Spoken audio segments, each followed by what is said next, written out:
Everyone, welcome back to Ruth Rajit Pramita blogs. চলে এসেছি আবার একটা নতুন ব্লগ নিয়ে আর পুজো গন্ধ নিয়ে। তো আজকে আমাদের এই ব্লগটা হচ্ছে ঘর পরিষ্কার করার ব্লগ। তোমরা থাম্বনেল দেখে বুঝতে পেরে গেছো, মানে আজকে হচ্ছে একটা বিশাল যুদ্ধ। দেখবে সারা বছরে এরকম ভাবে ঝাড়া কিন্তু হয় না, মা আসছেন বলেই কিন্তু সত্যি সব জিনিসপত্র সরিয়ে মানে আর আমাদেরও একটা অদ্ভুত এনার্জি থাকে না, হ্যাঁ আনন্দ লাগে। কারণ অন্য সময় একটা ল্যাদ খেতে থাকি না, আজ ছেড়ে দেওয়া দরকার নেই। পরের সপ্তাহে দেখছি বা এইখানটা একটু নোংরা আছে, ঠিক আছে এইখানটা করে নিলাম একটু কোন রকম ভাবে, বাকিটা ছেড়ে দিলাম। কিন্তু পুজোর আগে ঠিক প্রত্যেকটা বাঙালিদের, প্রত্যেকটা বাঙালি বাড়িতে পরিষ্কার হবেই হবে, মানে ঘর পরিষ্কারটা ম্যান্ডেটরি একদম। এবং এখন এই যে পরিষ্কার হয়ে আছি আমরা, পুরো ধুলে ভর্তি হবো, যা ধুলো হয়। বাবা শোলা কোথায় দেখি অবস্থা দেখো, বাবা এইগুলো দেখো কি অবস্থা। এই দেখো কি একটা ওষুধ পড়ে আছে সোফার পেছনে, দেখবে পৃথিবীর সবকিছু পাবে। হ্যাঁ না, আমার ভয় করছে যে এইটা একটু সরাও, ওই দুটোকে সরা নিয়ে গেলে না, আমার ভয় করছে টিকটিকি নেই তো থাকতেই পারে। এই দেখো দেখো কি অবস্থা, এই ছাটাটা বের করে দাও। দাঁড়াও ওটা হাত দিতেই তোমার ইয়ে হচ্ছে, টিকটিকি গেছে কিনা সেটাই বুঝতে পারছি। ওটা তুলে নিয়ে চলে যাও ওখান থেকে। আরে ধুলো দেখো কত। এই দেখো এই নিচের গুলোতেই না নোংরা গুলো সবচেয়ে বেশি থাকে। তুমি ওটা ছেড়ে দাও, প্রচুর ধুলো এখানে। দেখো এখানে কি অবস্থা, পুরো ধুলোর স্তর হয়ে গেছে। এই সব জায়গাগুলো যে কতদিন পরিষ্কার করানো হয়নি, চারিদিকগুলো দেখো পুরো। এখানে সব জায়গাতে, এইখানে এইখানে এখানে এই দেখো ধুলো দেখো চারিদিকে। দাও বাকি সব উপরে নিচে চারিদিকেই প্রচুর ধুলো, পাখাটাও নোংরা হয়ে গেছে। হ্যাঁ ফ্যানটাও করবো ওখান থেকে, এই যে উপরে এইদিকে দেখো কার্পেটটা ঘরে, ওই ঘরের কার্পেটটা ওটাকে আগে করে নেবো। কার্পেটটা আগে করে নিচ্ছি, কার্পেটটা জানলাগুলো করে নিচ্ছি। কি বলতো, সামনেই দুর্গাপুজো, এরপর দশেরা আসছে, দিওয়ালি আসছে, সেজন্য পুরো ঘরটাকে ভালো করে ক্লিন করতে হবে, একদম ঝা চকচকে করতে হবে। দেখো কার্পেটটার অবস্থা কি নোংরা হয়েছে। পুজোর সময় না এরকম ভালো লাগে বলো, সবটা ঝা চকচকে না হলে ভালো লাগে, সব নিট এন্ড ক্লিন হবে।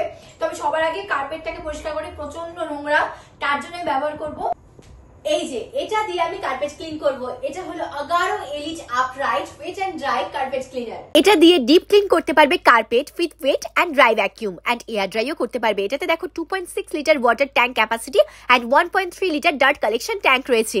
এটা কার্পেট ডিপ ক্লিন করে with 13.5 kPa suction power and cleans upholstery with 2.5 metre hose. And এই প্রেস বাটনটা ক্লিক করলেই দেখো ওয়াটার রিলিজ হয়ে যাবে। এটাতে দেখো হ্যান্ডেলটা 90 ডিগ্রি সুইভেল, তাই নিজের প্রয়োজন মতো এটা মুভ করতে পারো হ্যাসেল ফ্রি। এটাতে রয়েছে 800 ওয়াটের মোটর। দেখো কত সুন্দর ক্লিন হয়ে গেল, আমাকে বেশি কিছু করতেই হলো না। আর এটাতে ডাবল রোলিং ব্রাশ রয়েছে যেটা রিমুভেবল, এটা রিমুভ করে তুমি স্টিকি ডার্ট ক্লিন করতে পারো। এবার আমি ভালো করে পুরো ফ্লোরটা আর এই পুরো সোফাটা ক্লিন করে নেবো। তার জন্য আমি ইউজ করব এই যে এটা Agaro supreme cordless stick vacuum cleaner. এটা আমার টাইম সেভার, আমার প্রচুর সময় বাঁচায় এন্ড কুইকলি সব ক্লিনিং এর কাজ হয়ে যায়। এটাতে রয়েছে 400 watt brushless motor up to 25 kPa suction power. এটা 2-in-1 ভ্যাকুয়াম ক্লিনার, মানে এটা তুমি স্টিক হিসেবে ইউজ করতে পারো যখন ফ্লোর ক্লিন করবে, আবার হ্যান্ডেল হিসেবে ইউজ করতে পারো যখন সোফা ইত্যাদি ক্লিন করবে। এটাতে রয়েছে ময়শ্চারাইজড ব্রাশ হেড, এটা হার্ড সারফেস, ফ্লোর, কার্পেটের জন্য ইউজ করতে পারো। কিন্তু এটাতে এই যে ব্রাশ দেওয়া রয়েছে সেটা খুবই সফট এবং ময়শ্চারাইজড, এবং এই রোলার ব্রাশ ক্লিনিং এর সাথে সাথে ভ্যাকুয়ামেরও কাজ করে, তাই এটা দিয়ে ভ্যাকুয়ামও করতে পারো। দেখো একটা এলইডি লাইট দেওয়া রয়েছে, তাই ডার্ক প্লেস গুলো ক্লিন করতে খুব সুবিধা হয়। এটাতে 270 ডিগ্রি সুইভেল হ্যান্ডেল রয়েছে ফর ইজি ম্যানুভারেবিলিটি এন্ড রয়েছে moisturised rolling brush with soft bristles. এই ভ্যাকুয়াম ক্লিনারে 0.5 litre bagless dust collecting bin রয়েছে। এটা হলো ম্যাট্রেস ব্রাশ, এটাও একটা ময়শ্চারাইজড ব্রাশ। এটা তো প্লাগ রয়েছে যেটার জন্য ভেতরের মোটরটা ঘুরতে থাকে, এবং এটা ইউজ করে তুমি ম্যাট্রেস, পিলো, সোফা এগুলো খুব ভালো করে ক্লিন করতে পারবে। নেক্সট হলো ক্রেভিস নজল। এটা ইউজ করে ছোট ছোট স্পেস যেমন টিভি ইউনিটের নিচে, ডোরের পেছনের এরিয়া, সোফার কর্নার এসব ক্লিন করতে পারবে। এটা 2-in-1 মাল্টিপারপাস ব্রাশ রয়েছে for hard surface, soft surface and sofas clean করতে পারবে। দেখো এছাড়াও একটা ওয়াল ব্র্যাকেট রয়েছে যেটা তুমি ওয়ালে সেট করে ভ্যাকুয়াম ক্লিনারটা ইউজ করার পর তুমি ওয়ালে হ্যাং করতে পারবে। দেখো এটা একটা মেটালিক টিউব, এটা ইউজ করে তুমি তোমার ভ্যাকুয়ামটা লম্বা করতে পারবে। এই ডাস্ট কন্টেনারটা ফার্স্টে শুকনো কাপড় দিয়ে এবং তারপর ভিজে কাপড় দিয়ে ভালো করে ক্লিন করে পুরো শুকিয়ে নিয়ে তার তারপর অ্যাটাচ করতে হবে। চলো এবার আমি সোফাটা ক্লিন করব। দেখো এটাতে 3টে অ্যাডজাস্টেবল সাকশন মোডস রয়েছে, লো, মিডিয়াম এন্ড হাই। এটা আবার কর্ডলেসও ইউজ করা যায়। 45 minutes lowest mode, 20 minutes medium mode, 8 minutes highest mode. এটার ফিল্টারে 99.99% of particles, dust and allergens as small as 0.3 microns trap হয়ে যায়। দেখো আমার সোফাটা কত সুন্দর ক্লিন হয়ে গেল। এবারে আমি এই যে ডোর গ্লাসটা, এটা বিভৎস নোংরা হয়েছে, বিভৎস ময়লা হয়েছে। দেখো দেখলে বুঝতে পারবে, দেখো কি অবস্থা। এই যে দেখো না কিরকম দাগ দাগ দাগ দাগ পড়ে গেছে, এখানেও প্রচুর প্রচুর প্রচুর প্রচুর দাগ আছে। এই যে এগুলো, এটা পুরো ভালো করে আমাকে ক্লিন করতে হবে। তার সঙ্গে মিরর রয়েছে, সেটাও ক্লিন করতে হবে। মানে গ্লাসগুলোর অবস্থা খুব খারাপ এবং তার জন্য আমি ব্যবহার করব এই যে এটা Agaro delight electric glass vacuum cleaner. এটা দিয়ে যে শুধুমাত্র গ্লাস উইন্ডো ক্লিন করতে পারবে সেটা কিন্তু নয়, এটা দিয়ে মিরর, তারপর tiles, shower cubicles, glass door, এই সব কিছু ক্লিন করতে পারবে। এটা কিন্তু রিচার্জেবল, একবার রিচার্জ করবে 25 মিনিটস অবধি কর্ডলেস চলবে। এটাতে 2200 mAh ব্যাটারি রয়েছে। এটাতে দেখো একটা 360 ml এর স্প্রে বটল রয়েছে, এটা দিয়ে স্প্রে করতে হয়। এন্ড এই ভ্যাকুয়ামটার সাথে 200 ml এর একটা ট্যাঙ্ক আছে যেখানে ডার্ট ওয়াটার স্টোর হয়। এটাতে রয়েছে স্ট্রং সাকশন পাওয়ার। এটা দিয়ে এফর্টলেস স্টিক ফ্রি ক্লিনিং হয়ে যাবে, কারণ এটা দিয়ে ক্লিন করা খুব সহজ। চলো আগে আমি আমার মিররটা ক্লিন করে নিই। আগে এইভাবে স্প্রে করো, ওয়াইপস করো, আর তারপর ভ্যাকুয়াম করে নাও। দেখো আমার মিররটা কত সুন্দর ক্লিন হয়ে গেল, কত সুন্দর ক্লিন হয়ে গেল, আর টাইমও বেশি লাগলো না। এই প্রোডাক্টগুলোর লিংক আমি ডেসক্রিপশন বক্সে দিয়ে দিয়েছি। এবার এগুলো যারা নামিয়েছে এগুলো তাড়াতাড়ি করে নি না, করে নি। এখানে যা আছে কোথায় উপরে, ওগুলো সবই তো করবে না। এগুলো তো পরিষ্কার করা হয়নি, এগুলো পরিষ্কার করতে হবে, এদিকটা পরিষ্কার করতে হবে, এদিক পরিষ্কার। শুধু তো এই তাকটা খালি করেছো, এই তাকগুলো খালি করে দাও, সব নামিয়ে দাও। সবটা নামিয়ে দিচ্ছি, করে নিচ্ছি।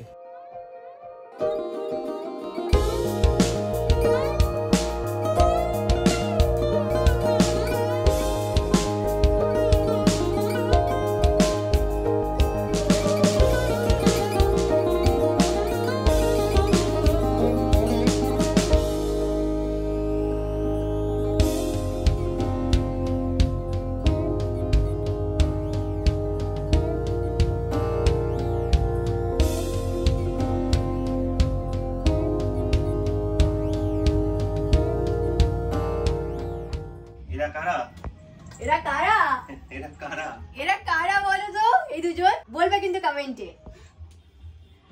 সত্যি দেখো কত, আমাদের কিন্তু আরো কম বয়স লাগছে। এখনো তো বয়সটা কম আছে। আমার বয়স কম আছে, তোমার বয়স হয়ে গেছে। ভাবতেও পারিনি যে এই মেয়ে আমার বউ হবে, ভাবা যায় তখন? দেখো সেনাপতি মশাই করতো, আর সেনাপতি মশাইকে সত্যি সত্যি জীবনে সেনাপতি মশাই বানিয়ে নিলেন। রাঘব পারুল রিয়েল লাইফ বর্ব। রাঘব পারুল আজীবন ছিল, রাঘব পারুল আজীবন আছে, রাঘব পারুল আজীবন থাকবে। এই উপরটা হয়ে গেছে, মানে আমাদের এই ছবির দিকটা কমপ্লিট হয়ে গেছে, মোটামুটি ঝাড়ঝাড়ি হয়ে গেছে। এবার হচ্ছে আমরা কোন দিকে যাব? পাখাটা করতে হবে আমাদের। পাখা দেখো, পাখা সাইড গুলো দেখো, ওই দাঁতটা দেখো, ওই যে ওই দাঁতটা দেখো ঝুলছে, দেখো ঝুলগুলো, এই যে এই সাইড একটা একদম এইটা। আমরা স্পিড 5 করে দিচ্ছি, পাকার আওয়াজ বাড়ছে না।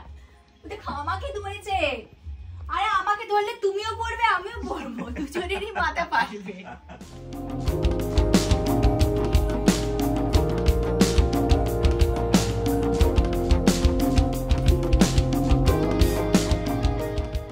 আমাদের এই দিকটা পুরো হয়ে গেছে, এখানটা হয়ে গেছে, বললাম এই জায়গাটা হয়ে গেছে, পুরো নিট এন্ড ক্লিন হয়ে গেছে। সত্যি দেখো পরিষ্কার লাগছে না? বড় কাজ হলো একটা, চকচকে পুরো। হ্যাঁ দেখুন বাপরে বাপ, এই পর্দাটাও মানে যুগকাল ধরে এবার কাঁচা হবে। প্রচুর ধুলো, বাবা কি হলো দেখো সোফার নিচটা, যত সব ঝুলগুলো এসে পড়েছে পুরো ভর্তি। নতুন পর্দাটা নষ্ট হয়ে যাবে না হলে আমার। ব্লেডগুলো তো পুরো ধারালো হয়ে আছে, এদিকে ব্লেডটা। একটু তুমি দেখে করো। আরে এখানটা পুরো ধারালো হয়ে আছে একদম। সাবধানে তুমি দেখে করো।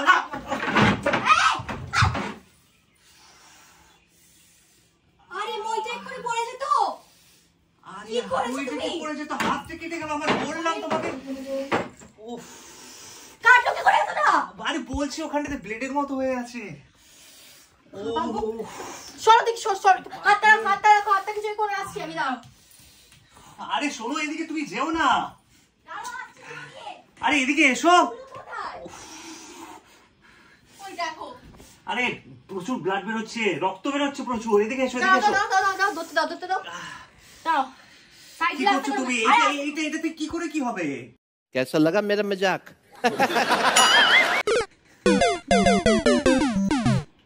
মানে বলছিলাম যে এটা প্র্যাঙ্ক করলাম আমি একটু ছোট্ট করে তোমার সঙ্গে। নেল পলিশ, ফ্যান, মই, তো ছোট্ট করে একটু প্র্যাঙ্ক হয়ে গেল আর কি। ভিডিও হচ্ছিল তো সেই জন্য ভাবলাম একটু প্র্যাঙ্কটা করে নি। কেমন লাগলো আমার প্র্যাঙ্ক? তোমার বুদ্ধি, এটা তোমার থেকে বেশি। মই থেকে তুমি পড়ে গেছিলে, তুমি করেছিলে। ওটা প্র্যাঙ্ক করেছিলাম পুরো আমি। এটা ঘর পরিষ্কার করা হচ্ছে এখন। তো এটাও তো প্র্যাঙ্ক ছিল। যখন তখন যে সমস্ত জিনিস ভালো লাগে না, এরকমই থাকবে। চলো পুরো নেল পলিশটা যা সাবান দিয়ে ধোও, দেখো সুন্দর উঠে যাবে কিন্তু আর। তোমার কাছে রিমুভার আছে? না, আমার কাছে শেষ হয়ে গেছে। চলো পুরো ঘরটা পরিষ্কার করতে হবে। রিমুভার শেষ হয়ে গেছে, পুরো ঘর পরিষ্কার করতে হবে। A few moments later. তো পরিষ্কার করে দাও আম্মা হাতটা। কি করে? তুলোটা কোথায়? এই তো তুলো সব তুই ফেলে দিয়েছো। কি করব, এটা রেখে দেবো? এরকম করে বরের সঙ্গে বলো, আমি কি সুন্দর প্ল্যানটা বললাম।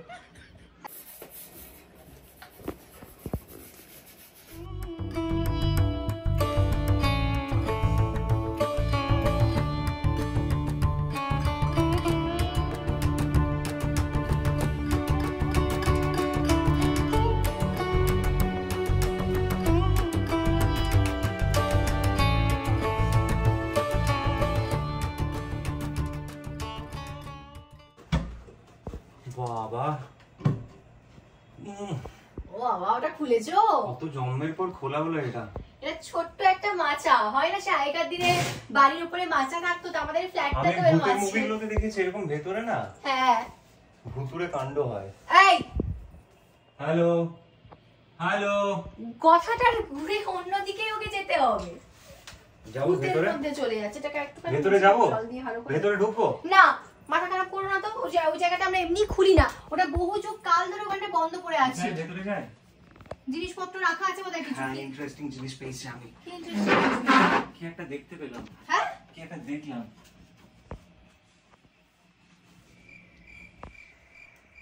কি দেখেছো? কি করে?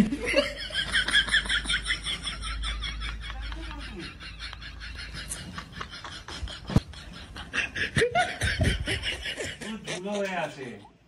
সিনেমাতে দেখো না এইসব জায়গায় কি থাকে, ওটা আমরা ব্যবহারই করি না। ওটা বক্স আছে, বক্স। বাবা রে,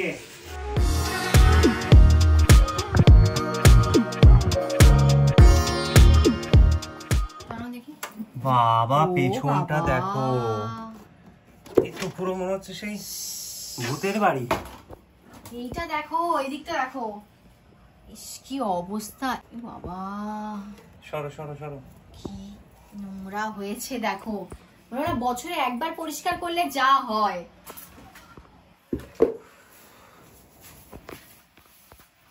এটা দিয়ে করবো?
দেখো চারিদিকটা পুরো নিট অ্যান্ড ক্লিন। এই দিকটা এখানে অ্যাওয়ার্ডের জায়গাতে যত নোংরা ধুলো পুরো চিট পড়ে গেছিল। সোফা তো মানে যেহেতু আমাদের সোফাটা একটু সোফাতে মনে হচ্ছে টেনে নেয় সব ময়লাগুলো, ম্যাটেরিয়ালটা একটু অন্যরকম, তো সেই জন্য তোমার নোংরা চুল ধুলো এসব বেশি জমে গেছিল। এই সবটা পরিষ্কার করেছি। এইদিকে তো প্রচুর ধুলো বেরিয়েছে, তোমরা দেখেছো। এই জায়গাটা দেখো কত পরিষ্কার লাগছে, সব সরিয়ে দিয়েছি না, আবার নতুন করে লাইট হবে, পর্দা ধুয়ে আবার পর্দা লাগানো হবে। এখানে আমার বউ বেসিনটা পরিষ্কার করেছে। এই জায়গাতে প্রচুর ধুলো ছিল, এইখানে এই জায়গাতে তো মানে বলার কিছু ছিল না, এত ধুলো ছিল। পুরো এই জায়গাটা পরিষ্কার হয়েছে, পুরো পুরো পুরো পুরো পুরো পরিষ্কার।